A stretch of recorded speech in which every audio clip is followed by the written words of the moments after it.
Why are the Lubavitchers so pedantic not to allow matzah to become moistened during Pesach, and yet so liberal about specifically wetting their matzah on the last day of Pesach? So where do we get this idea from that you shouldn't eat matzah that has been wet on Pesach?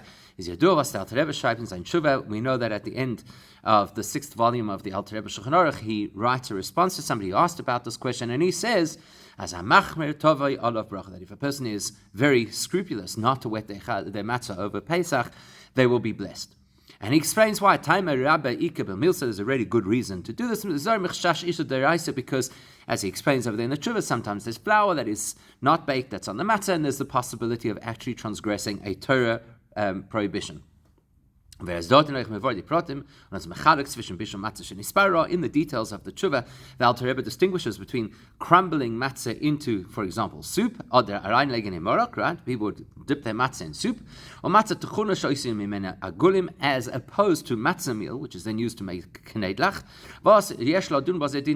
where there is scope to be a little bit more lenient about the knedlach, because it's now a mixture of chametz with other ingredients, of matzah, which potentially could become chametz with other ingredients, as opposed to actually putting your matzah directly into the soup. And then he concludes as follows: despite the fact that you should really be careful not to wet your matzah, and it'll bring you blessing the whole of Pesach, nevertheless, if it's the last day of Pesach, if somebody wants to be more lenient about putting something wet onto the matzah in order to enjoy the joy of Yom Tov, lo hifsid, there's no downside to that. Now, that's not how the Lubavitch acts. We observe the behavior of our Rebbeim, as in the Seudas von Achon Shel Pesach, that in those meals, the 3 meals of the last day of Pesach, not only were they not so scrupulous that the matzah doesn't get wet, but they were specific to make a point of eating wet matzah. So if every minhag within the Jewish nation is a lesson for us, and of course part of Torah, then for sure, if you're talking about the Rebbeim and behavior that they publicized, clearly there is Torah in this, there's a lesson in it, and we have to examine and understand why. The easiest way to explain the behavior, the conduct of the Rebbeim on the last day of Pesach is that they want to be very careful, not that they were careful to eat wet matzah because it's the last day of Pesach. Not in Simchas Yom Tov. The Alter Rebbe said that if you want to do it in order to have more joy on the Yom Tov, then you may wet your matzah. So maybe they were just very cautious about fulfilling this mitzvah of enjoying Yom Tov, and that's why they wet the matzah. But that's not really a satisfactory explanation. First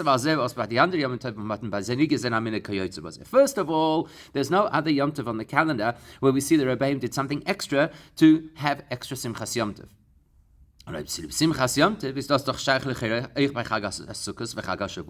If their motivation was to add to the Simcha of Yom Tov, then there should have been some similar conduct on the other 2 major Yom Tovs of the year to add Simcha. But besides that, look at what the Alter Rebbe said. The Alter Rebbe sagt doch, ha-mekel mishum Simchas Yom Tov.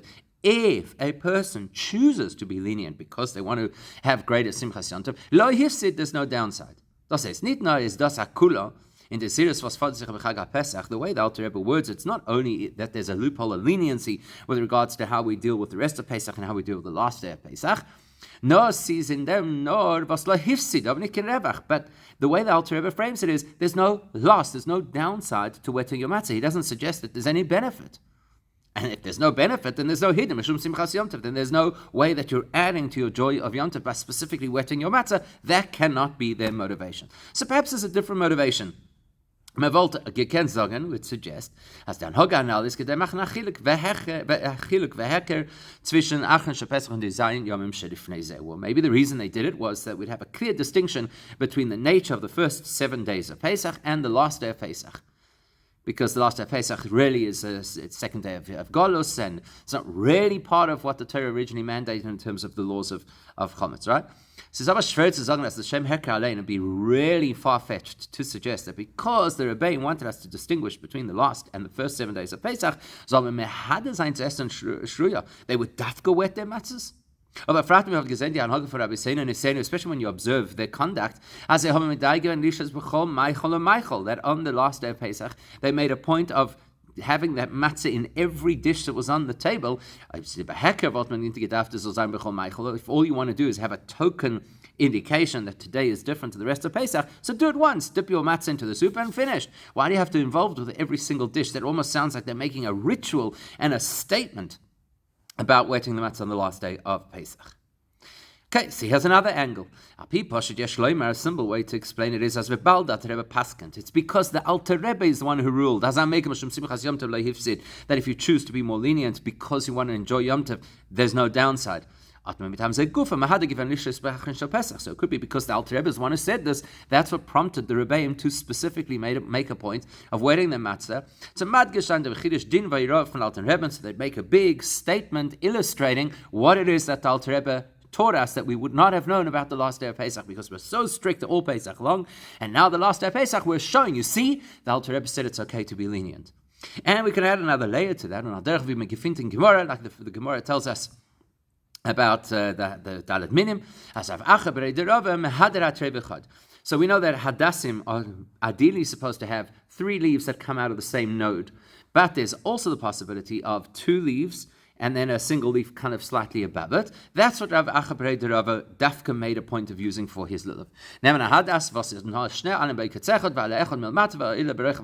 So it's the reverse of what I said. So there's two leaves and a third one beneath that kind of comes from a separate node but overlaps those 2 leaves. And that is Vidideach von Rav Kahana. The reason he did is because that was the proposal that Rav Kahana made of what is considered to be a kosher hadas. So there also, you see similar language to what the Alter Rebbe said. Rav Kahana said, even if you choose to use this less than ideal hadas, it would still be okay. And it goes without saying that if you have all 3 leaves at the same level on the branch, that would be the ideal hadas. So why then did Rav Acha Bereder Rava follow Rav Kahana's, so to speak, Bidi Evet suggestion? No, nothing we put with Rav Kahana because Rav Kahana had said it.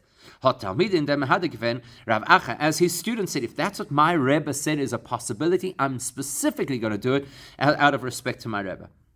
Maybe it's the same thing with the Rebbeim, because the Alter Rebbe is the one who said you may be makel, you may be lenient on the last day of Pesach with your matzah in moisture, so we have to do it to show that this is what our Rebbe taught. But the fact that the Rabbi made a point of mixing the matzah into every single dish is more than so they're clearly not just doing it because we want to show how much we are supportive of and how much we cherish the words of the Alter Rebbe. Now, it's obviously linked to whatever the energy of the last day of Pesach is. Whatever Achron Shal Pesach is about has to be expressed through wetting the matzah, and therefore you do it multiple times in all the different dishes. If something represents what the day is all about, well, the day obviously applies to all the facets of the day, which includes all the various dishes that are served on the day. As the Rebbe once previously discussed, in the Ndir Kalash Minhag Yisrael Toirahi, we say that the expression is Minhag Yisrael, a Jewish custom, Toirahi, which implies that it has the same validity and value as the Torah, but means more than that. We're not only saying that this custom has the full-blown impact as if it were Torah, like we might use the expression, we're following the tradition of our forefathers, or Al Tishnu Minhag Avosechem, that we're not supposed to shift or veer from our customs. Like the Rashba goes into the detail about how important it is to follow minhag. Now, the minhag is but it's more than that. Torah means an instruction, a lesson, an insight. The minhag gives us insight into what the minhag's association is all about. So if a minhag is associated with a particular day, the minhag gives us insight into the meaning of that day. In our case, the fact that the Rebbeim consistently throughout the meal in various dishes made sure to mix their matzah with whatever it was that they were eating or put the food onto their matzah, that shows us that this is a minhag to illustrate what the last day of Pesach is all about. So what is the last day of Pesach all about? Well, the whole pivot of understanding the last day of Pesach is from a spiritual perspective. What's the spiritual perspective? Pesach and Shavuos are two ends of a spectrum, and they are actually celebrated quite differently. We know there's a huge distinction between Pesach and Shavuos with regards to chametz, because as by Pesach is chametz also with tachlis. On Pesach, you're not allowed to have chametz in any form, even with minutest amount, and but Shavuos is chametz nit no mutter nor adrab achiv. Whereas on Shavuos, not only are you permitted to have chametz, but it's actually built into the requirements of Shavuos. The two loaves that were brought as part of the Shavuos ceremonies had to dafka be chametz. And not only that, but all the grain that would be used for the menachos, which were actually matzah for the rest of the year in the Beis Hamikdash, the new crop was only permitted to be used after they brought those two chametz loaves. And as Rabbi says, so let's understand why we have these two ends of the spectrum that are so different. Pesach where there's no chametz, and Shavuos where you have to have chametz.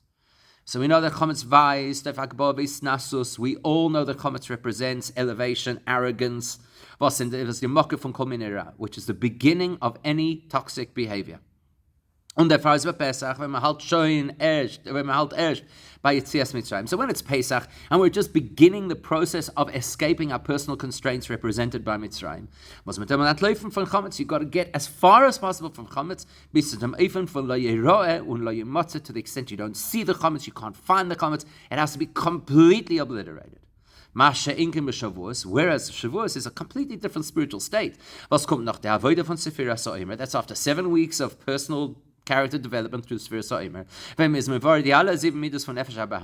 In that process, we refine and clarify and upgrade all the 7 facets of our personality. And all of those 7 with all of their subcategories. Chesed, Shebe, Chesed, the Chesed within Chesed, the Gevurah within Chesed, etc., etc. So we've done a lot of personal work, and we've shifted and elevated ourselves to a great degree. Then this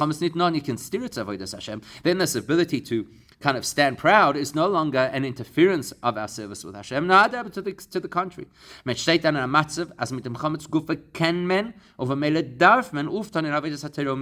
We have now completely shifted ourselves to a place where not only may we use all the facets of chametz to serve the Eibishter, but if it's available, then we are required to use chametz in order to serve Hashem. Because the ultimate state is not when you banish the darkness, but when you make the darkness shine. The chametz, which was darkness, which was a barrier to godliness, itself should become a radiation of holiness. And the fadah for Shavuos and chametz dafka te'ofeno. That's why Shavuos you have to specifically bake chametz loaves in order to celebrate Shavuos. So that's Pesach till Shavuos. That's the full program, and Achron Shel Pesach is the conclusion of the first segment of that program, and therefore there's a shift in chametz. So there's a smaller version of the Shavuos experience already on the last day of Pesach. Why? Because by the time we reach Achron Shel Pesach, we have getzelt, we've counted, which means mevorah given, we have refined alle 7 Sfiras Midos, the 7 Midos von der ersten Hälfte Sfira Midah, as they are manifest in the first, which implies the primary of all the Midas. In other words, we've done all of the work we needed to do in Chesed, which is obviously going to influence the rest of us. So, like we know that Chesed is the energy that really accompanied the entire creative process, and Chesed therefore is the energy that really seeps through into all of our characteristics. So once we've shifted Chesed, we've made a meaningful shift in terms of our spiritual development. Once we've concluded that process of Chesed rehabilitation and refinement, now we go into Achron Shel Pesach and eat the meals of Achron Shel Pesach. So by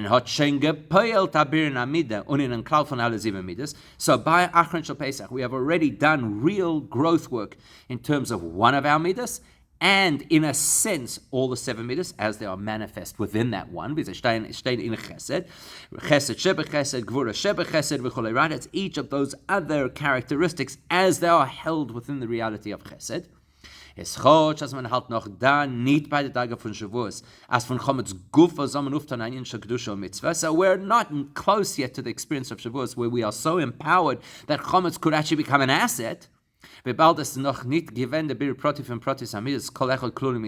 reason we're not at Shavuos yet is because we haven't yet unpacked all of the details of the other 6 midas. We've only really dealt with the one core midah. So darf schön aber demot al kolpanim nicht sein, also stark diese Hirsen der Avoide von Matzah. The fact that we've made some significant spiritual progress and personal refinement means we don't have to be as cautious against chometz or in the protection of Matzah. Lechem oini, to protect that poor man's bread, which indicates bitul v'yiskafia, the capacity for complete surrender to Hashem and the overcoming of negativity. So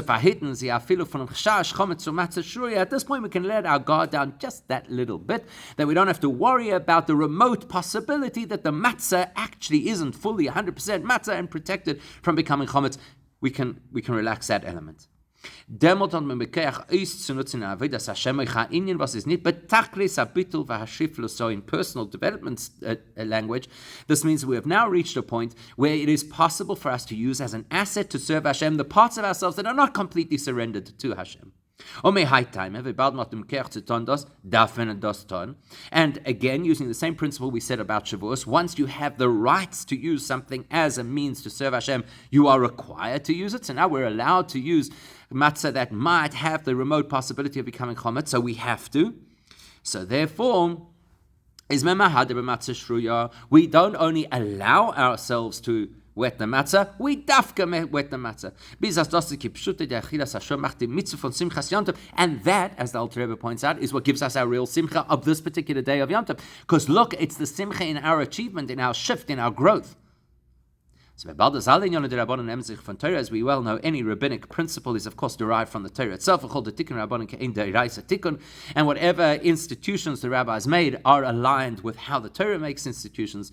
And that must obviously apply in our case too. This custom that we have as Chabadniks, not only to allow ourselves to have gebrochts on the last day of Pesach, but specifically to make a point about doing it repetitively.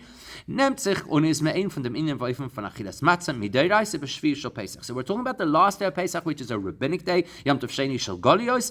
It must link to and derive from the energy of the last day of Pesach as mandated by the Torah, which is one day earlier, Shvi Shel Pesach. So the energy that we're seeing on the last day of Pesach is already present on Shvi Shel Pesach, albeit in a slightly different way. So let's understand what is unique about the seventh day of Pesach. So the Bir Bozeh, you're going to immediately see something which sounds kind of similar. Fun pasuk sheishis yom teichal matzah. The pasuk tells us 6 days you should eat matzah. Uvayoyim hashvi atzeres l'Hashem Elokecha, and the seventh day is a day of atzeres, pause, collation, and Yom Tov for Hashem. So let me know, mashvi reshus, afsheshis yomim reshus. The Gemara derives from this that just like the seventh day of Pesach, the Torah does not require you to eat matzah. So the truth is that the preceding 6 days of Pesach, you also don't have to eat matzah, with the exclusion, obviously, of the first night, which for us outside of Israel is the first 2 nights.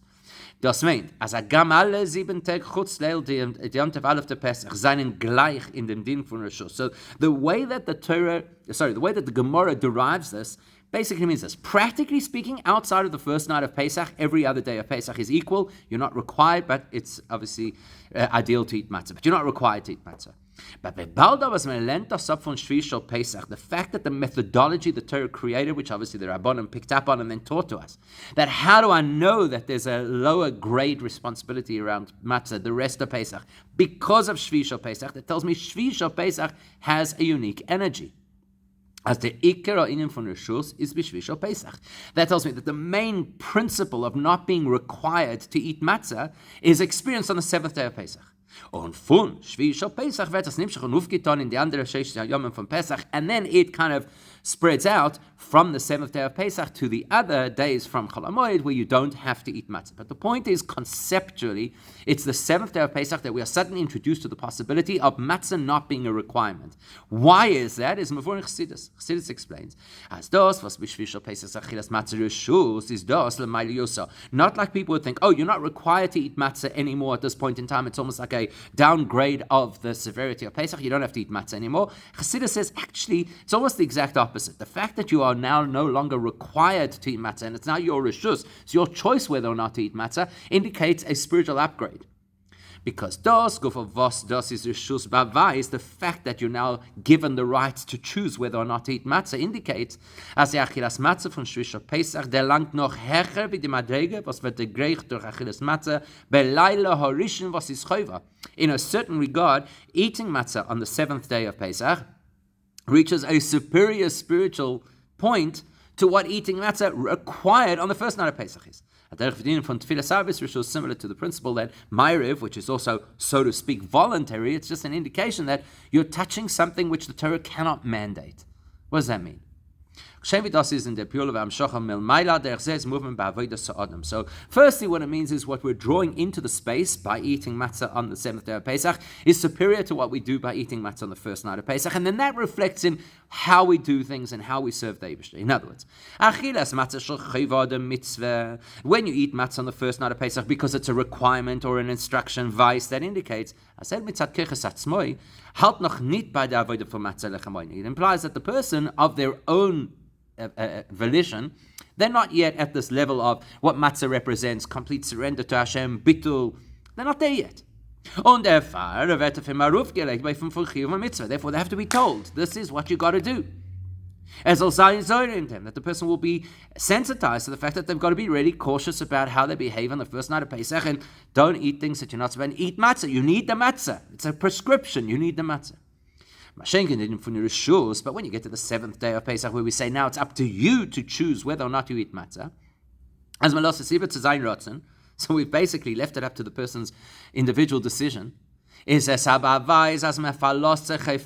is an endorsement from Hashem. We rely on you. We trust you. You are empowered. Das heißt, als man darf nicht hitten und mechayev sein in der Zehirus v'avoda von Bittul. Means we don't have to hold your hand, give you a prescription. You need to work on Bittul. We'll guide you how to do it. Follow these steps. Eat this much matzah. Der Avoda von das Matzah ist schön geworden in was können und wird allein durchführen. The matzah has become part of this person's reality. They no longer have to be dictated to about matzah because they themselves resonate with the principles of matzah and the principle of bittul. Und das verbunden mit dem, was das ist Shvi Shel Pesach. And the reason that it is an experience at that time is because of the fact that it's the 7th day of Pesach, meaning, similar to what we said about Achron Shel Pesach. What's so special about it? Because you've now gotten to the point where you've counted the 7th element of the first Sfira, which means you have now completely worked through and refined the first and key one of the 7 midas.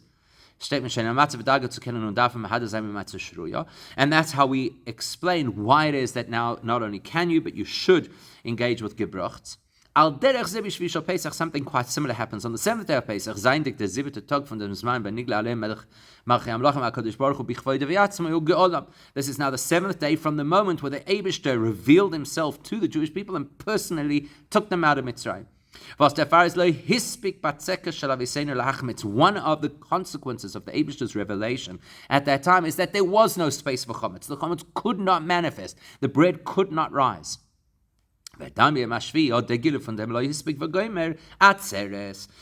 is the 7th day of Pesach? Atzeres. That's the collation. It's the bringing together of all of the aspects that began on Pesach. So the beginning of Pesach was this revelation of godliness, and therefore there's no room for chametz. And now that's being consolidated on the last day from the Elohim V'gomer, this capacity to prevent chametz from manifesting.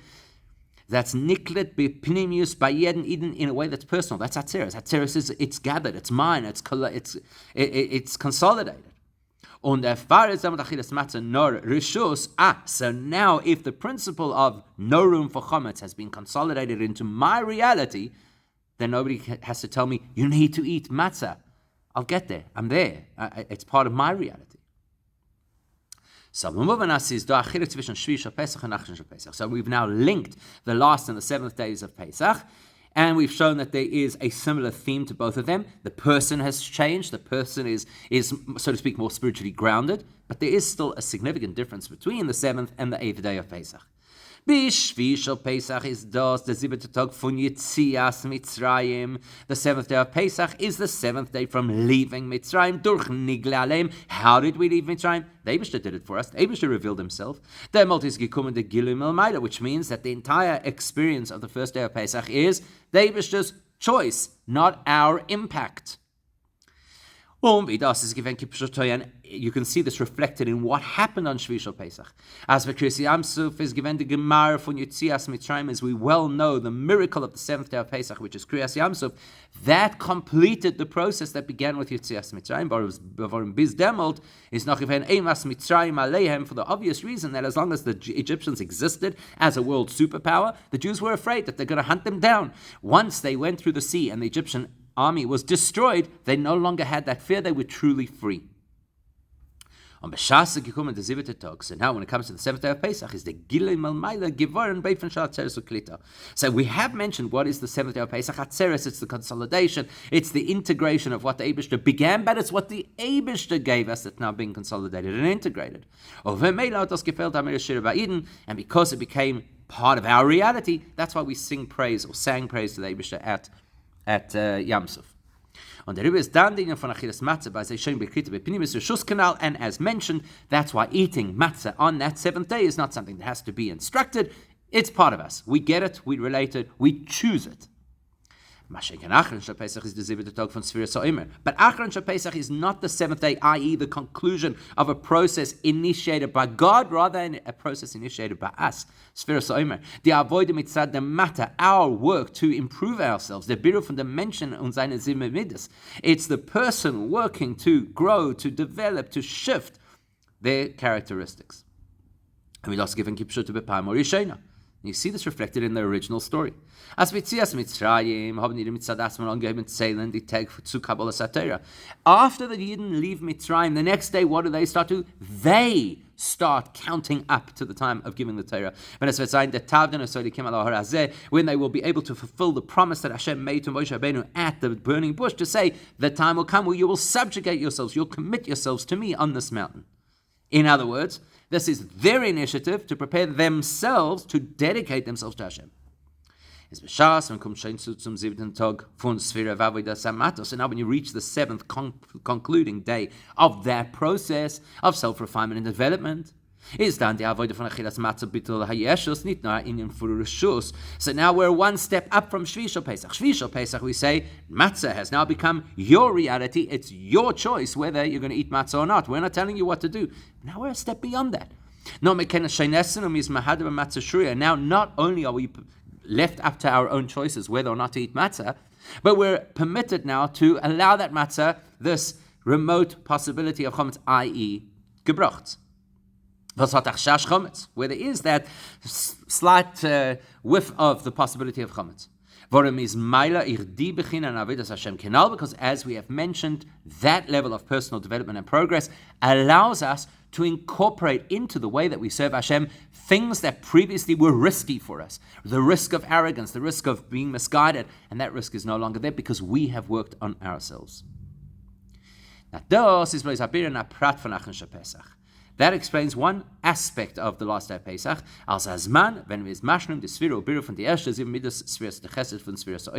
What aspect of Achron Shel Pesach?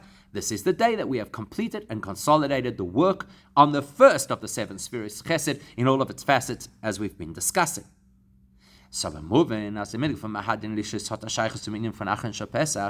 But we already mentioned that the custom will inform what the day is all about. So if we go about dipping our matzah into every dish, that's got to tell us something about the whole of Achron Shel Pesach, not just the facet that it's this segment of counting the Yomer. Atog, was kishmoi keinhu. What day is it? Well, the name of the day illustrates Messiah or Mashlim Dim Yom Tov Zman Chayusen Chag Pesach. It is the day that concludes everything that Pesach is all about. And actually concludes what Shvi Shel Pesach is all about as well. So what does that mean? That means we'll understand it based on a comment or an insight that the Tzemach Tzedek shared about the focus of the first versus the focus of the last days of Pesach. Bringt us in seine Siches, something the Friedrich Rebbe quotes. Der letzte Tag Pesach ruft man mit dem Namen Achron Shel Pesach. The Tzemach Tzedek says the last day of Pesach we call Acharon Shel Pesach, last of Pesach. Der letzte Tag von Pesach. That is the same from them, was es hat sich angeheben die erste Nacht von Pesach. The fact that we call it the last day of Pesach implies that it concludes what began on the first day of Pesach. So what began on the first day of Pesach? Die erste nach Pesach ist unser Yontif, was HaKadosh Baruch Hu hat uns ausgelesen von Mitzrayim. Says the Tzemach Tzedek, the first night of Pesach, we're celebrating history. The Eibishter previously took us out of Golus, out of Egypt. Die Geula is Shenet durch Moshe Rabbeinu, was has given the Geula Rishon, the first Geula through the first Redeemer, Moshe. Das given the Ane, that's the beginning. Acharon Shel Pesach, the last day of Pesach, which concludes that whole process, is this unser Yom Tov of the Geula Achreina, says the Tzemach Tzedek. That is our celebration of what's coming, the Geula that will be. Was HaKadosh Baruch Hu wird uns auslesen von dem Golus Achrein durch Mashiach Tzidkenu, that the Eibishter will take us out of the final Golus with Mashiach. Was der Mashiach Tzidkenu is the Geula Achrein, and Mashiach is the final or the ultimate Redeemer, like Moshe was the first. So the first Pesach is Moshe Rabbeinu's Simchat Tov. Therefore, the first day of Pesach is Moshe's celebration. And Achar Pesach is Mashiach's Simchat Tov. And the last day of Pesach is Mashiach's celebration. Now that's going to help us understand this principle of Gebrocht, specifically on the last day of Pesach. Was der Inyan as Achar Pesach is verbunden mit Geula Hasida. That principle that the last day of Pesach is linked to Mashiach, we can see it in a tradition, of course, that we have as Jewish people for the longest time. The Alin Yonah for Pnimis Torah, like anything else in Chassidus, it's going to reflect in Nigla, Oich be Nigla de Torah. The Haftarah von Achar Pesach is Oida Yom Gomer v'Yatzachoyte v'Gomer, the famous Haftarah predicting Mashiach, his character, and some of the events that will happen when Mashiach comes. Was die Haftarah redt barichas wegen der Geula Hasida de Mashiach Tzidkenu. This is a Haftarah that goes into great length describing the Messianic age, und wegen die Prote Hayud was werden dann mekuyim werden, as well as various promises of what will come to pass in the time of Mashiach, and we're going to focus on one or two of them which are really relevant to our theme. This is Mavur B'Chamed Midrash Chazal and Echebracht in Rambam. So various midrashim, the Rambam also quotes us, tell us wegen der Anhoge b'Moshe Mashiach, that when Mashiach comes, what's going to happen is was vet zayin in an meifah from Govagoris, even Kevis Gomer as quoted in the Haftarah. That's when the wolf will lie with the lamb. Biz ki molo haaretz deres havaya, to the extent that the entire world will be completely overwhelmed with knowledge of Hashem. Und wegen dem kibbutz golius was is matur in the Psuke Haftarah, and with the fact that Jews will be brought together from all over the world, as described in the Haftarah, that the Eibishter is going to reacquire his Jewish nation even from the far-flung islands. We know how that translates into our tradition. After Baal Shem Tov flächt sich nirg sein zu essen 3 Sudas in Achar Pesach, und die dritte Suda, was gewähnt von Erev, hat man gerufen Sudas Mashiach. That the Baal Shem Tov made a point specifically to eat 3, as opposed to Yom Tov, where typically you eat 2 formal meals, but he made sure to eat a 3rd meal towards the end of the day of Achar Pesach. Hat man gerufen Mashiach Suda and called that Mashiach Suda. And thus, Pesach is Meir Giloi Ha'aretz Mashiach. The reason that the Baal Shem Tov did this is because on the last day of Pesach, there is Mashiach energy that is palpable. So what's the difference, or one of the differences, between the original Exodus and the future redemption? So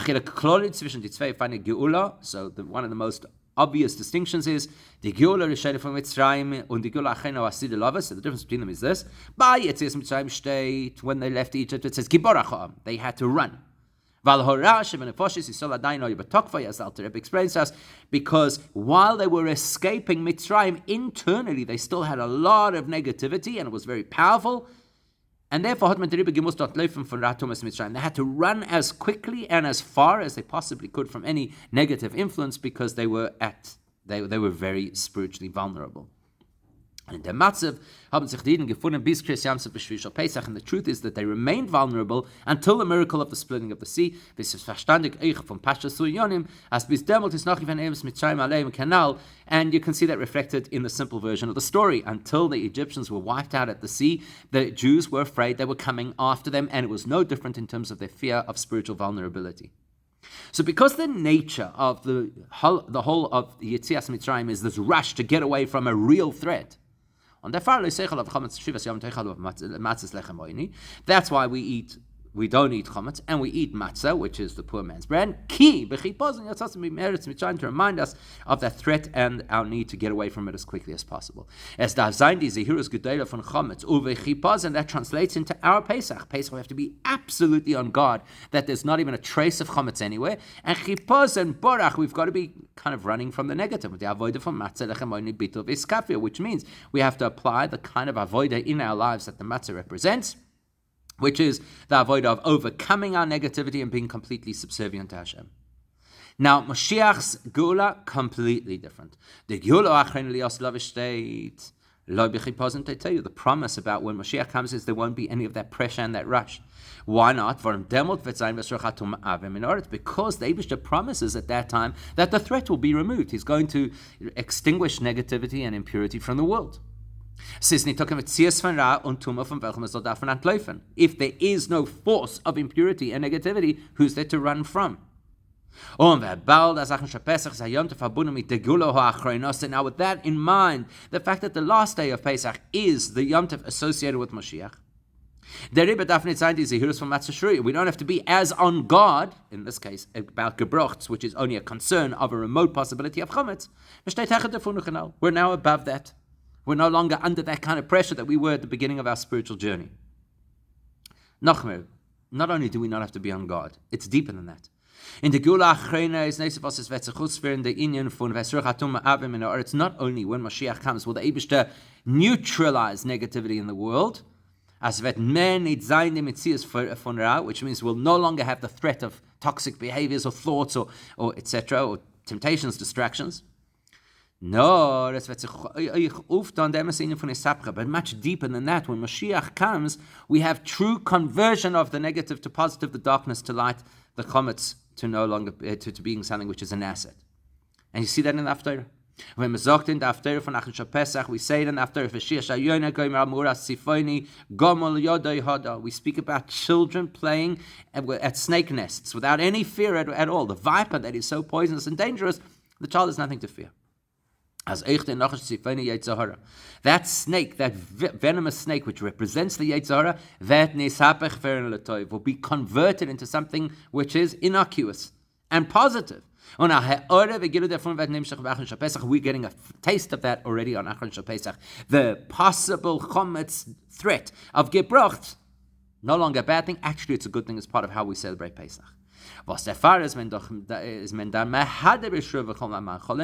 why not only do we excuse gebrochts, but we dafka have gebrochts and as much as possible.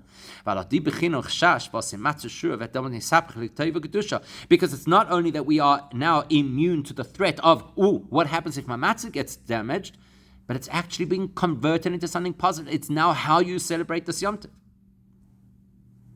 So we are now able to use it as a means to serve the Eibishter and in a joyous way, and starting, of course, with the actual Simcha of Yom Tov. And that is also something we can identify in the revealed part of Torah, specifically in halacha, because the din is, the halacha says,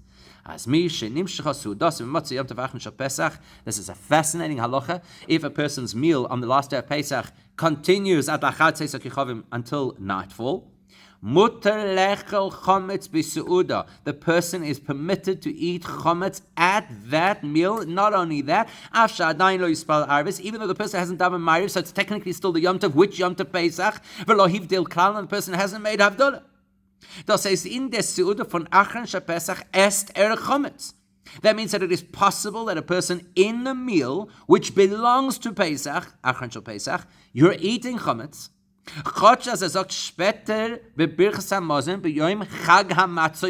When you conclude that meal and you bench, in the benching you still say, today is Pesach. That's an indication of the power of Achron Shal Pesach and the Mashiach energy within it to take what was previously so negative and concerning that you've got to keep away from it as far as possible and incorporate it into a meal that is still considered Pesach.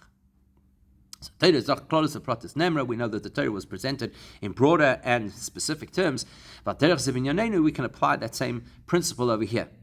As the Erste Nacht Pesach is the Yom Tov von Gula Yishenu Yetzias Mitzrayim.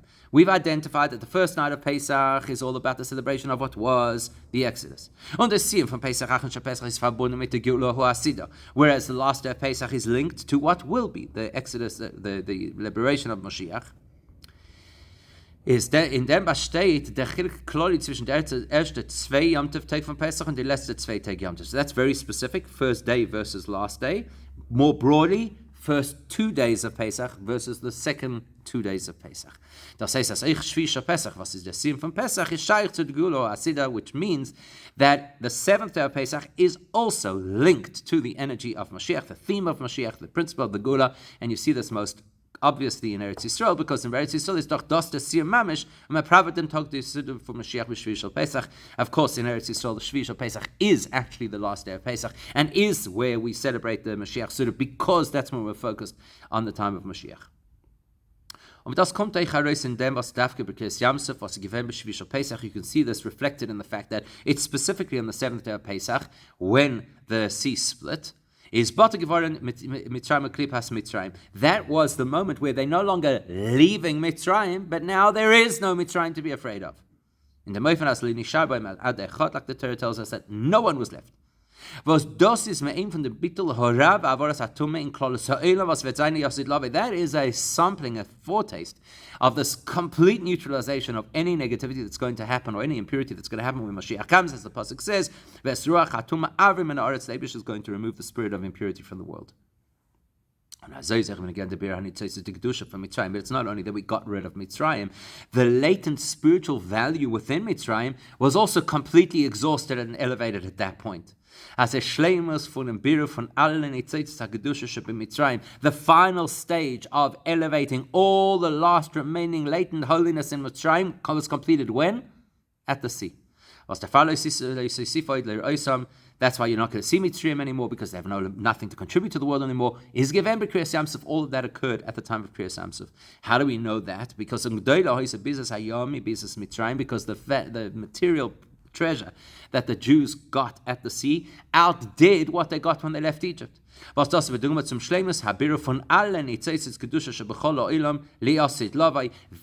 is a metaphor and a foretaste of how it's going to be when Mashiach comes, when all of the latent holiness within the world will be elevated and returned to its source. Und der Rebbe ist bei Kriyas Yamsuf gewinnt die Gilui Kusina Neufen von Marion Oisabetz Zekeli. That's why, because they had elevated Mitzrayim so effectively at this point, that's why at the time of the Kriyas Yamsuf, they could literally say Zekeli. You could point with your finger. It was so tangible, it was so real. As we know that even a simple maidservant at that point had divine visions that outdo what the prophets would see.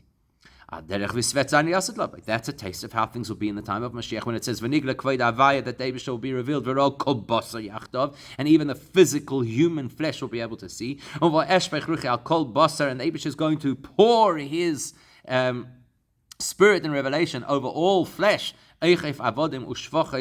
even those who are at very lowly stages of life, and they'll all experience prophecy.